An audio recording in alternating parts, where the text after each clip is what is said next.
समाजवाद की परिभाषा में परिवारवाद की खिलाफत या परिवारवाद को बढ़ावा नहीं देना अगर समाजवाद की परिभाषा में है तो यकीनन उसमें तो हमारे मुख्यमंत्री जी सही उतरते ही हैं, खरे उतरते ही हैं। हकीकत है कि भाई उनके परिवार का कोई राजनीति में नहीं है, तो इसमें गलत तो प्रधानमंत्री जी ने कुछ भी नहीं कहा।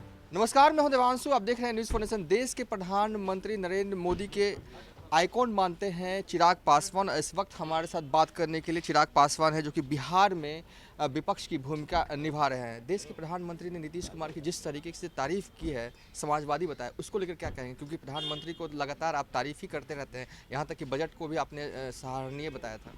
नहीं, मैं हर उचित बात की मैं सराहना करता हूँ जिसकी सराहना की जानी चाहिए। बजट की भी मैंने इसीलिए की कि जिस तरीके से पिछले 3 साल से देश ही नहीं दुनिया एक आर्थिक संकट से, लॉकडाउन महामारी की वजह से जिस संकट से गुजर रही है, उस परिस्थिति में ये एक अच्छा बजट आया है। साथ ही में जिस तरीके से कल प्रधानमंत्री जी ने मौजूदा मुख्यमंत्री जी की समाजवाद को लेकर, समाजवाद की परिभाषा में परिवारवाद की खिलाफत या परिवारवाद को बढ़ावा नहीं देना अगर समाजवाद की परिभाषा में है तो यकीनन उसमें तो हमारे मुख्यमंत्री जी सही उतरते ही हैं, खरे उतरते ही हैं। हकीकत है कि भाई उनके परिवार का कोई राजनीति में नहीं है, तो इसमें गलत तो प्रधानमंत्री जी ने कुछ भी नहीं कहा।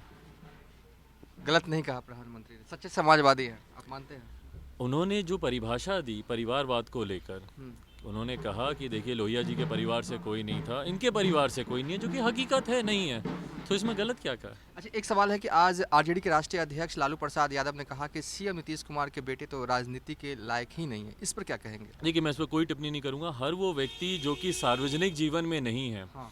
उस पर किसी भी तरीके की टिप्पणी का मैं पक्षधर नहीं हूँ। वो सार्वजनिक जीवन में नहीं है, मैं ऐसी कोई टिप्पणी किसी के ऊपर नहीं करने वाला। हाँ। आप राजभवन मार्च निकालने वाले हैं, बिहार बचाओ नाम दिया गया है। आखिर ऐसा क्यों स्लोगन देना पड़ा कि बिहार को बचाने की नौबत आई है और आप सड़कों पर उतरेंगे? पुलिस भी तैयार है, क्योंकि जब भी राजभवन मार्च होता है तो पुलिस सड़कों पर मुस्तैद रहती है। चिराग जी, कहाँ तक पहुँच पाएंगे आप? राजभवन कितने करीब पहुँच पाएंगे? मुझे खुशी होती कि पुलिस इतनी मुस्तैदी चिराग पासवान के मार्च, जो कि एक राजनीतिक दल है और हम लोग बिहार का हित चाहने वाले में से हैं, हम लोगों से कम बिहार को खतरा तो नहीं हो सकता, ये पुलिस भी जानती है। हम लोग अपनी मांगों को रखेंगे, पर हम लोग किसी तरीके का उपद्रव मचाएं या किसी तरीके की सरकारी प्रॉपर्टी या किसी भी तरीके का कोई नुकसान पहुंचाए, ये कोई राजनीतिक दल ऐसा करता नहीं है।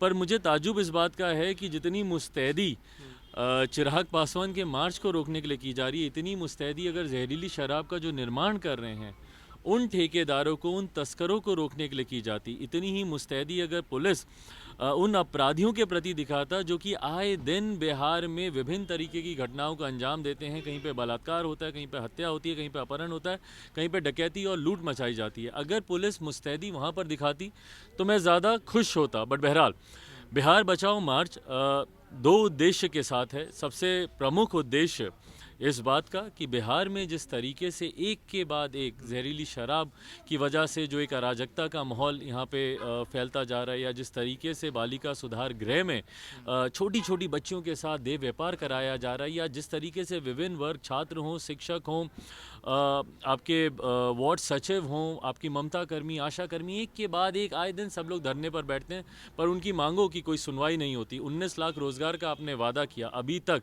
19,000 रोजगार भी आप नहीं दे पाए।